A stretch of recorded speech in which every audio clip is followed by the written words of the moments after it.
The year is 2000. The scene is a wedding reception in Texas.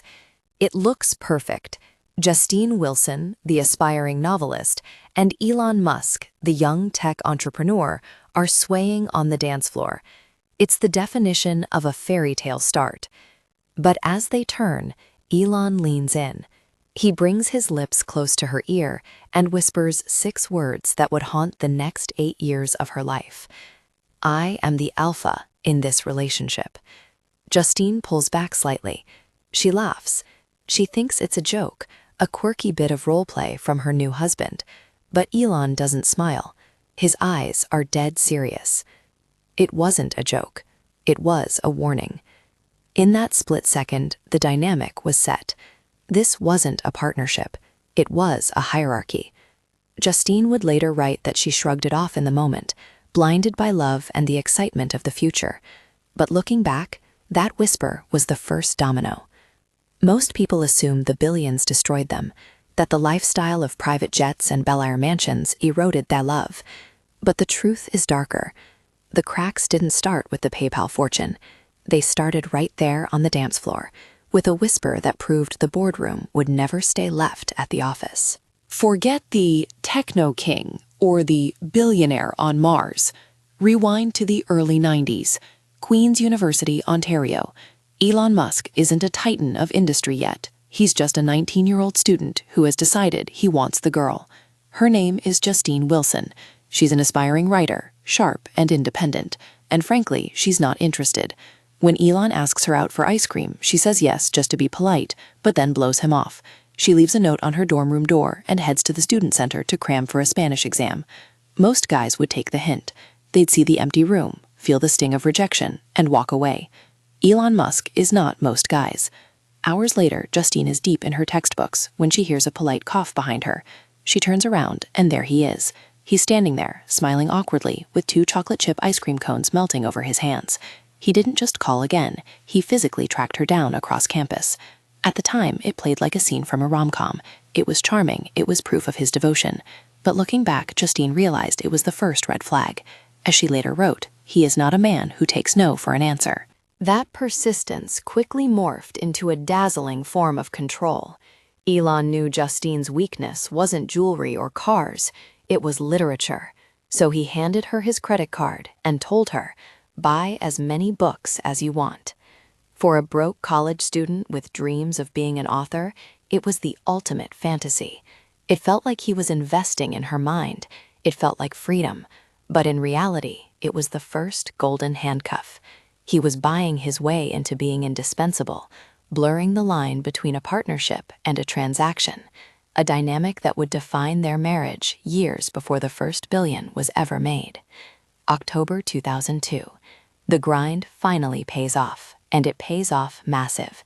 eBay acquires PayPal for $1.5 billion. In the blink of an eye, Elon walks away with over $170 million in his pocket. The days of sleeping on beanbags and showering at the YMCA are officially dead. They pack their bags and trade the tech trenches of Silicon Valley for the glitz of Los Angeles. To the outside world, they are the golden couple, young, impossibly rich, and ready to conquer Hollywood. They buy the mansion, they get the cars, and they enter a world of high society parties. But inside the walls of their new life, the atmosphere freezes. The money doesn't bring them closer, it creates a chasm. Elon's intensity, the same relentless drive that willed PayPal into existence, is now turned toward his marriage. He stops seeing Justine as a teammate and starts seeing a subordinate who is underperforming. The dynamic shifts instantly. Elon declares himself the alpha of the relationship. He begins nitpicking her every move. He critiques her appearance, pushing her to dye her hair platinum blonde. He dismisses her career ambitions. He demands she play the role of the perfect trophy wife, smiling, hosting, and keeping her opinions to herself. Justine feels her identity eroding. She fights back, desperate to reclaim the partnership they had when they were just 2 broke dreamers in Canada. She confronts him, pleading for equality. She tells him, "I am your wife, not your employee." Elon doesn't back down. He looks at her with the cold, calculated detachment of a CEO evaluating a failing asset and drops the hammer. If you were my employee, I would fire you. It is a brutal verbal slap in the face. It draws a line in the sand. In Elon's world, you either perform to his impossible standards or you are gone. Justine is left stunned, silenced, and isolated in a crowded room. But the universe has a cruel way of putting things into perspective. Just when Justine thinks she has hit the emotional bottom, a tragedy is silently forming in the nursery. A nightmare so sudden and devastating that it will rip their world apart and render all their millions completely useless. Nevada Alexander Musk is 10 weeks old. He is perfect. He is healthy. He is the beginning of everything they've built together. Then he goes down for a nap. When the paramedics arrive, he has been without oxygen for too long. He is brain dead. For 3 agony-filled days, he is kept alive on machines in an Orange County hospital until the decision is made. And in that final, shattering moment, it is Justine who holds him. She feels the last beat of his heart against her chest. She is the one holding their dying son while her world dissolves. Justine is destroyed. She is drowning in a grief so heavy it threatens to pull her under. She needs her husband. She needs to talk, to cry, to process the impossible horror of burying their firstborn. But Elon Musk does not grieve like other men. He walls it off. He refuses to speak Nevada's name. When Justine tries to express her pain, when she weeps for the baby they lost, Elon doesn't just turn away, he attacks. He calls her visible grief emotionally manipulative. To him, her tears aren't a sign of love. They are an inefficiency, a glitch in the system that needs to be overridden. His solution is not healing, it is replacement. He demands they move on, immediately.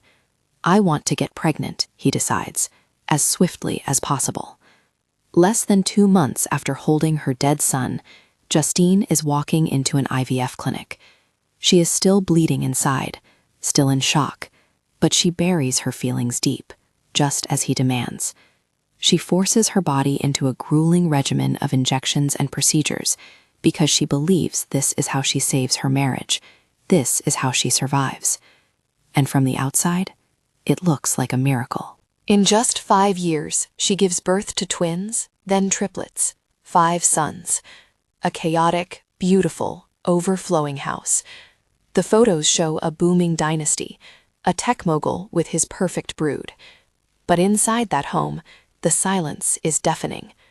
Justine is a mother of 5, surrounded by life, yet drowning in the unaddressed death of the one who came first. She isn't moving on. She is being erased, one perfect family photo at a time.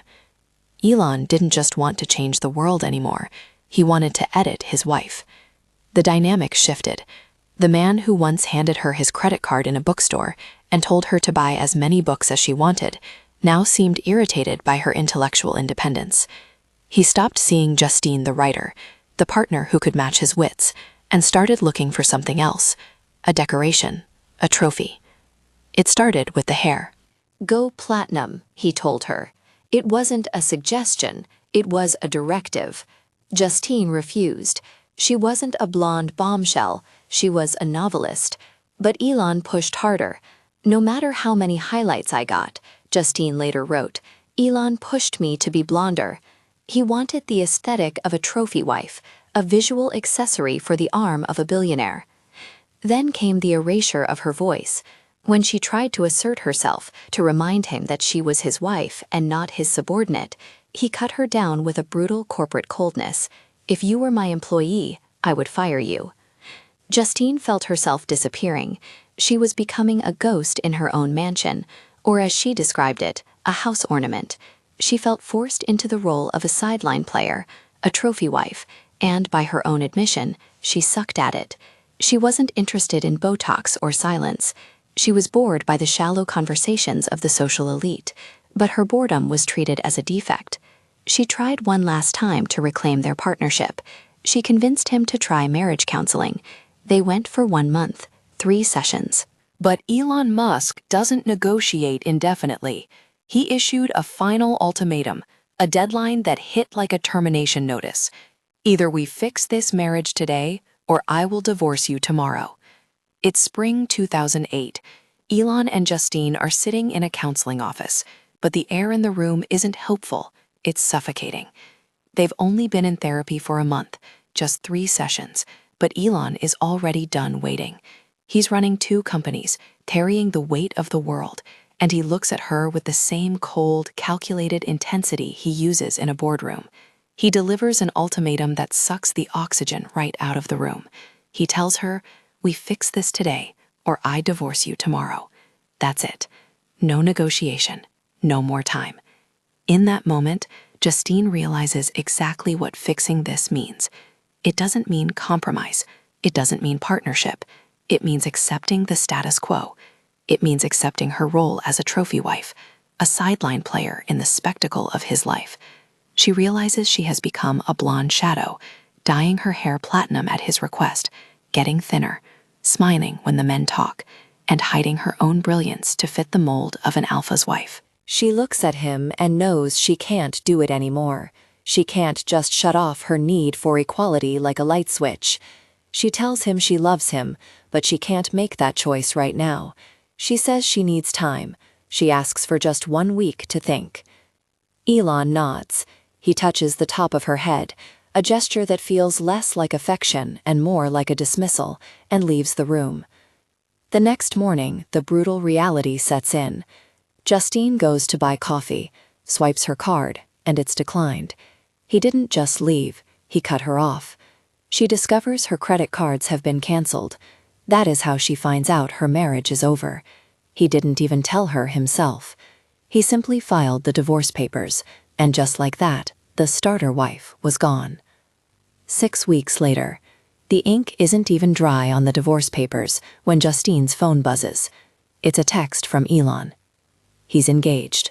Her name is Tallulah Riley. She's a gorgeous British actress in her early 20s, literally the girl from Pride and Prejudice. And just like that, the replacement has arrived. Tallulah flies to Los Angeles and moves straight into the Bel Air mansion Justine had just left. She steps into Justine's life, into her home, and into the passenger seat of a brand new Tesla Roadster.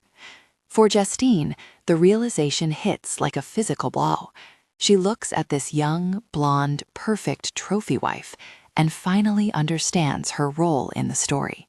She wasn't the partner. She was the beta test. She was the starter wife. She had been there in the trenches. She was there when they were renting a tiny office, sleeping on beanbags, and showering at the YMCA. She had signed the postnup because she trusted him. She had turned her life into a supporting role to help him build an empire. But now that the castle was finished, the king didn't want the woman who helped lay the bricks. He wanted a queen who looked the part. As the tabloids gushed over the billionaire and his new movie star fiancé, Justine was left with a haunting realization about the man she spent her youth with. Was it ever really love, or was she just another early-stage acquisition, a startup that had been acquired, stripped for assets, and shut down to make room for the IPO?